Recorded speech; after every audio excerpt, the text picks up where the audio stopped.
Kakaiba po talaga ito kasi alam niyo po kung ang gusto nila ay i-search yung premises, dapat kumuha sila ng hiwalay na Search valid warrant. search warrant. Oo.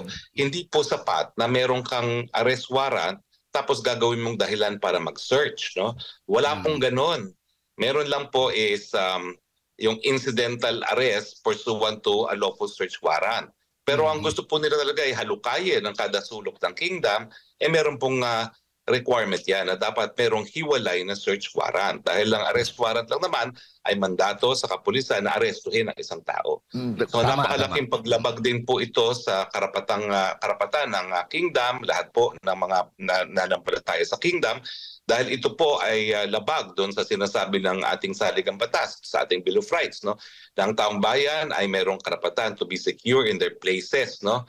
Papers and persons, no? So That's right. napakasagrado po nung yung pamamahay at lalo pong masagrado ang lugar para kung saan nagsasamba ang mga nananampalataya, no?